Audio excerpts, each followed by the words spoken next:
Musculação e futebol. Como que a gente usa a musculação para melhorar o desempenho no futebol e a prevenção de lesões e não atrapalhar, porque musculação pode atrapalhar o futebol. Não esqueça que dia 13, depois de amanhã, vai ter promoção de todos os meus cursos, 30% de desconto, mais informações aqui nos comentários, no primeiro comentário fixado. Tem que entrar no grupo de estudos do Telegram, hein? Então já clica no gostei, se inscreve no canal. Musculação hoje é carro-chefe para qualquer tipo de esporte, mas tem que ser bem feita. E esse é um tema que eu estudei bastante até, porque é do meu interesse. Eu gosto de jogar futebol, eu jogo desde menino na rua, sempre joguei mal e incrivelmente sempre gostei de jogar.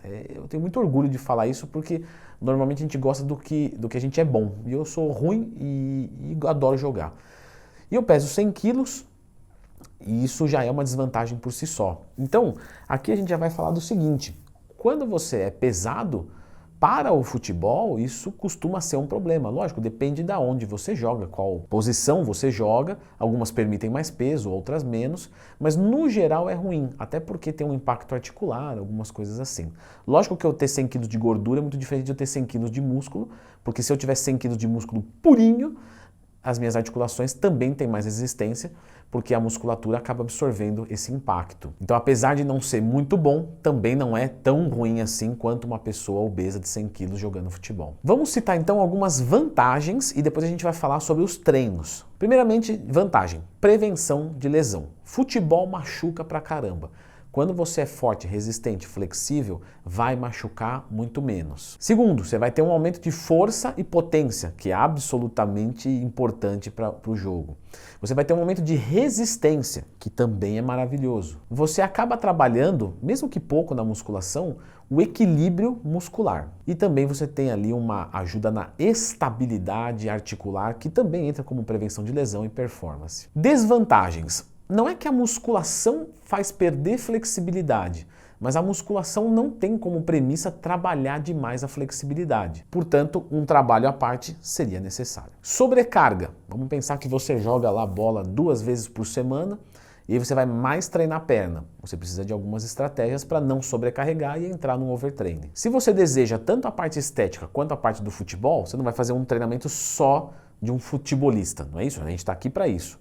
Então você quer ficar com o abdômen definido, braços grandes, peito grande e desempenhar bem no futebol. Como você treina superior e não é tão importante para, a gente até vai falar disso, tem algumas importâncias, mas não é tão importante, você acaba adicionando peso no seu corpo e isso torna ruim. Porém, para um futebol amador, isso não é um grande problema. Se você fosse pensar unicamente da musculação voltada para o futebol, os membros superiores a gente treinaria muito pouco e os inferiores muito mais. E provavelmente seriam treinos de força e de resistência. Porque você precisa de desempenho. Você tem uma musculatura grande e pesada, quando ela não é funcional, você não tem vantagem, você tem desvantagem. Você está adicionando peso no seu corpo sem performance. Ah, Leandro, isso acontece? Claro. Quando você treina para força e uma outra pessoa treina para hipertrofia, o que treina para hipertrofia, ele tem mais peso corporal e menos força. E a pessoa que treina para força, ela tem menos peso corporal, ou seja, ela não desenvolve tanto a musculatura em termos de tamanho e de peso, mas a força dela é muito maior. E o mesmo vale aqui para resistência. Então um treino puro de futebolista, estou falando igual o Chaves, né? Seria muito mais voltado para força e resistência do que hipertrofia. Porém, o treino de hipertrofia também dá força e também dá resistência. Então, quando você tenta ser uma coisa meio híbrida, eu quero ter um corpo de fisiculturista e quero jogar bola bem, você acaba dividindo o foco. Mas, provavelmente, isso te atende, já que o seu objetivo não é ser um jogador de futebol profissional. Pelo menos eu gosto de pensar que não, né? Eu estou fazendo para esse público pelo menos esse vídeo. E pode ser que nesse momento que você esteja assistindo, eu já gravei um vídeo para profissionais. Então lembra de procurar Leandro Twin mais tema que você encontra os vídeos que eu já produzi aqui no YouTube. Vamos falar dos músculos mais trabalhados no futebol. E aí você vai dar mais ênfase no treino nessas musculaturas. Eu vou falar aqui do mais importante para o menos importante. Então o músculo mais importante para o futebol vai ser o quadríceps. Então naqueles sprints, nos chutes, nas mudanças de direção e até mesmo desaceleração, o quadríceps participa legal. Depois a gente tem a parte de trás da coxa, posterior da coxa, os isquiotibiais, que ajudam muito em desaceleração e também naquela corrida, né, naquela explosão. Agora, algo muito importante, isso tem que prestar uma atenção, hein? Ponto-chave do vídeo. Ele ajuda na proteção articular do joelho. Então sabe aquela pessoa que de repente vai dar um chute muito forte e aí sente uma dor no joelho? Ela começa a fortalecer como? Fazendo cadeira extensora. Não. Provavelmente ela tem que fazer mesa flexora, ela tem que trabalhar os isquiotibiais, o posterior de coxa. O posterior de coxa é o freio da coxa. Entende? Consegue visualizar isso? Ó, eu vou dar um chute. Quando eu dou um chute, eu estou usando o quadríceps, eu estou usando meu joelho para frente, certo? Minha perna para frente. Se eu tenho muita força no quadríceps e não tenho no posterior de coxa, ele explodiria o joelho. Estou falando uma besteira aqui, mas só para você entender. Então, quando você tem o posterior de coxa muito forte, esse chute tem freio. E aí você não machuca, não distende o joelho.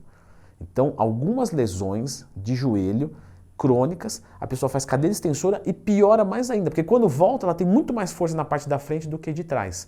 Então, pelo amor de Deus, gente, cadeira flexora, mesa flexora, stiff, tem que fortalecer posterior de coxa para dar sustentabilidade para o joelhão. Um outro grupo extremamente importante, tanto quanto os outros dois, os glúteos. Então esse preconceitozinho de não treinar glúteo na academia, pelo amor de Deus. O glúteo, eu estou colocando aqui em ordem de mais importância, tá? Lógico que todos são importantes, mas primeiro quadríceps, depois posterior de coxa e depois glúteo, que ajuda muito na corrida. Aquela corrida explosiva, provavelmente é o músculo que tem mais impacto. Saltar ajuda muito, mudança de direção ajuda demais e logicamente o chute também. Próximo, as panturrilhas. Quando você está correndo, na verdade, se você perceber, você está meio que caindo para frente. Você percebe isso? Você vai cair, você coloca outro pé. Você vai cair, você coloca outro pé. Quando você corre em velocidade.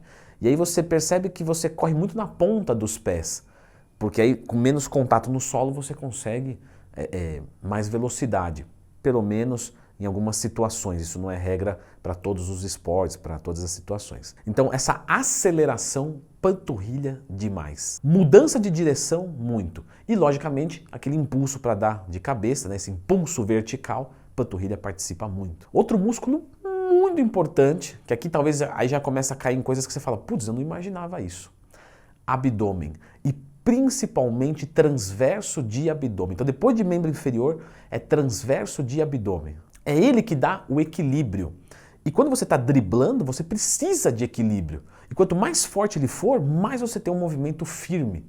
Isso não é ficar duro não, tá? Isso aí não é ficar duro. É você conseguir ir para um lado e para o outro com dinamismo. E lógico que a gente usa muito abdômen quando chuta também. Quem já ficou um tempo sem jogar futebol e faz o primeiro jogo, sente muita dor nas pernas e sente no abdômen também. E lógico que jogo de corpo, não precisa nem falar, é óbvio. Então, tanto o abdômen quanto o lombar são muito importantes, mas principalmente o transverso de abdômen. Então, fazer aquele abdominalzinho aqui é legal, mas fazer prancha é muito melhor pensando em performance do futebol. Aí nós podemos falar também dos adutores de coxa, então aqueles passes laterais de chapa também são importantes. Se você tem um adutor de coxa forte, você vai conseguir dar um chute de chapa muito forte e isso pode ser extremamente bem-vindo. E proteção de bola. Aqui tanto o adutor quanto o abdutor, que é no glúteo, essa proteção de bola aqui também, porque você tem que fazer força na perna e segurar.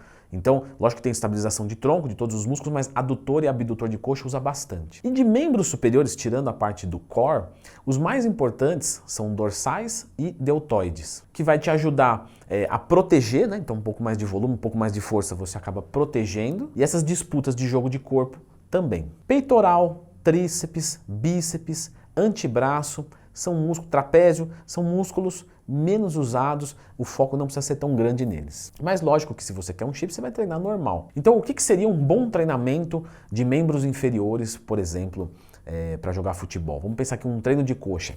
Lógico que existem vários tipos, depende da necessidade de cada um, mas vamos tentar comentar geral, né, que eu estou dando para vocês, vocês já sabem, uma bússola, norte, sul, leste, oeste, não é exatamente onde você tem que ir, mas pelo menos você sabe que tem que andar para o norte ao invés de ir para o sul, por exemplo. Então assim, um exercício multiarticular, um agachamento livre, um leg press, fundamental num treino bom de perna para você conseguir ter bastante força, bastante resistência, bastante explosão.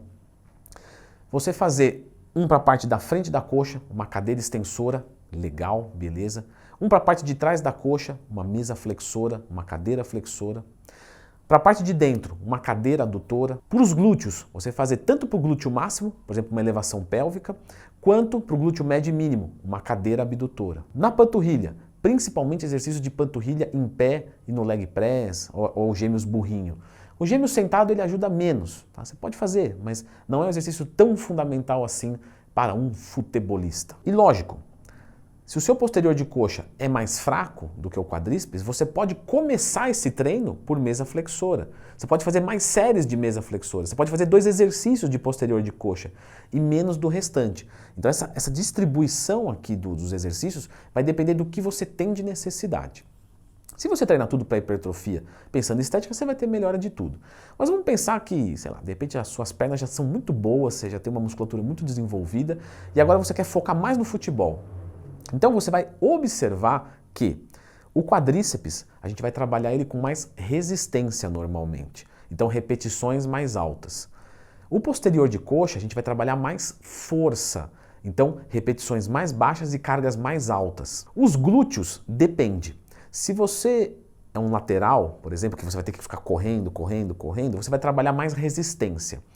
Se você é um cara que precisa dar um tiro rápido e depois descansa, de repente um atacante, você trabalha ele mais para força, com repetições mais baixas. Panturrilha normalmente é sempre repetição mais alta e mais focada em resistência. Os adutores de coxa, mais força também, porque é proteger e chutar. A gente não usa o adutor de coxa de forma incansável. E dorsal e ombro, mais força também. E o core, o ideal seria força e resistência. Então aqui você vê, por exemplo, se você é uma pessoa que tromba muito, um jogador de defesa, com certeza mais força. Se não, pode focar mais em resistência.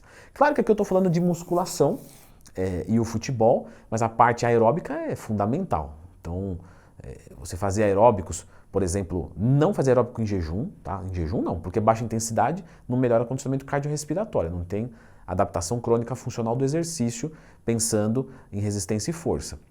Então aqui, HIIT é muito bom, aeróbicos de alta intensidade são muito bons, porque ter mais fôlego é extremamente importante. E os exercícios aeróbicos você poderia pensar em fazer eles com bola, né? Seria muito legal. E ao invés de correr numa esteira, tentar fazer um HIIT correndo com a bola, porque aí você começa a trabalhar a especificidade do futebol mesmo. Certo? Como eu faço para ganhar massa muscular 3 vezes mais rápido? Isso é bem importante, principalmente para um jogador que está magrinho e está perdendo muito em dividida. Então dá uma assistidinha nesse vídeo aqui.